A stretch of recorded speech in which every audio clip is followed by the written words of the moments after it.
Saya melihatnya ini sesuatu yang harus kita cermati dengan lebih baik lagi sesama. Jadi Ruben itu orang yang baik. Dia tidak mungkin punya niat buruk ya, menipu atau menggelapkan uang. Tapi dia pasti punya tim yang mana dia dipercaya oleh dia untuk mengelola bisnisnya. Nah itu yang sepertinya itu yang bermasalah. Yang kita tahu selama ini Ruben itu selalu menjadi korban dari orang-orang yang dipercaya. Dan itu sudah dinyatakan juga kan dalam satu podcast Ruben. Dan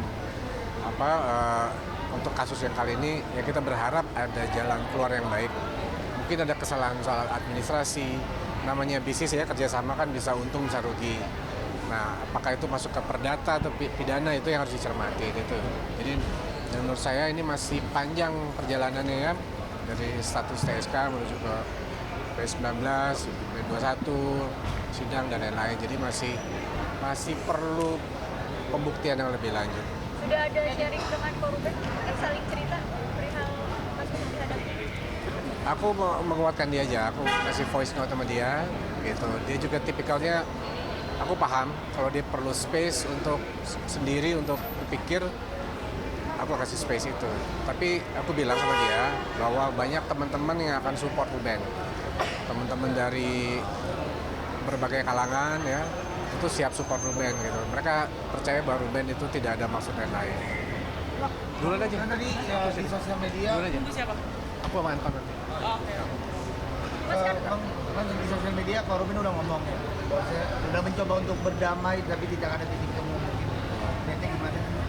Ya, aku melihatnya gini ya, pasti akan ada ujungnya ya, baik itu secara jalur hukum maupun jalur perdamaian. Dan aku yakin banyak orang termasuk teman-teman Ruben yang tidak akan membiarkan Ruben sendirian dalam kasus ini gitu. Kita pasti akan support rame-rame. Mas, ada kekhawatiran ini akan berpengaruh ke pengajuan hak asuh anak? Tergantung ya. Kalau hak asuh anak itu kan biasanya hal-hal yang sifatnya pidana yang khusus gitu ya. Dianggap tidak mampu sebagai orang tua yang mengasuh anak, misalnya terlibat narkoba misalnya gitu. Atau hal-hal yang melanggar susila. Nah, kalau untuk hal ini aku rasa sih nggak sampai sana ya.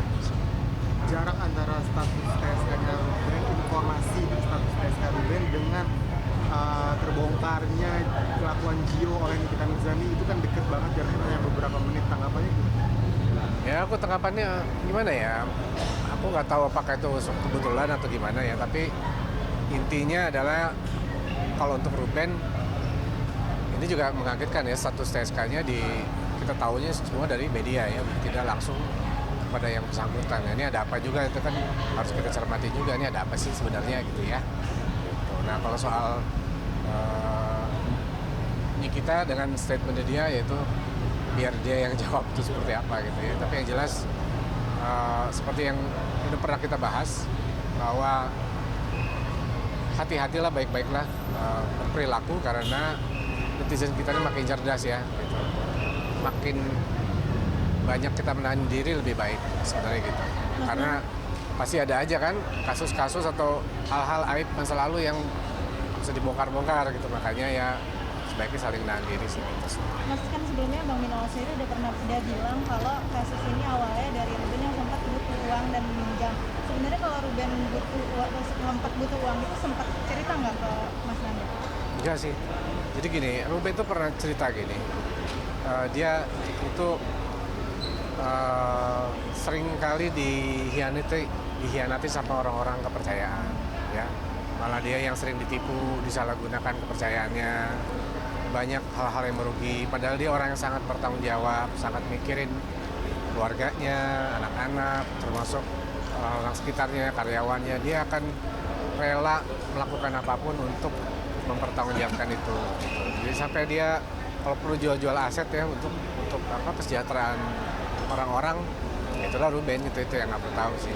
Makanya nggak nyangka sih adanya kasus ini. Tapi aku yakin Ruben orang yang sangat bertanggung jawab.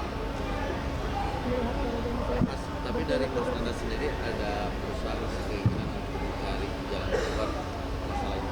Gimana? Berusaha mencari jalan keluar nggak sih untuk korban sendiri? Ya. permasalahan yang ini. Polres Jaksel. Ya pastinya aku akan koordinasi sama dia untuk lebih lanjut apa yang bisa kita lakukan, apa yang bisa kita support termasuk dari teman-teman yang lain seperti itu. Banyak juga teman-teman yang ingin membela Ruben dari sisi hukumnya juga gitu ya, termasuk sisi yang lain.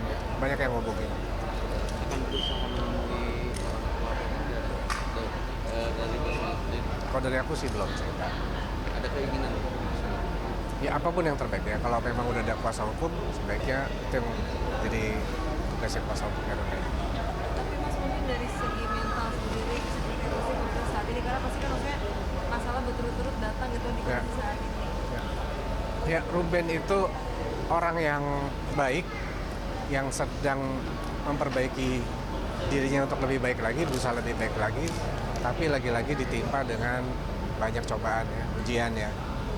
Ya aku melihatnya prihatin tapi juga percaya bahwa tidak ada sesuatu yang kebetulan. Aku yakin Ruben akan kuat, sabar, akan ada jalan keluarnya, juga banyak support dari teman-teman, dari masyarakat gitu. Karena dia orang yang baik ya. Walaupun dalam kasus ini masih panjang perjalanannya gitu. tapi untuk psikologisnya saat ini seperti apa? Ya pasti nggak gampang buat Ruben ya. Masalahnya belum selesai, yang kemarin-kemarin apalagi ada masalah ini. Makanya juga dia kan minta maaf atas segala kejadian ini kan. Gitu. Ya, tapi dalam waktu dekat aku akan koordinasi lagi. Makasih Mas. Terima kasih.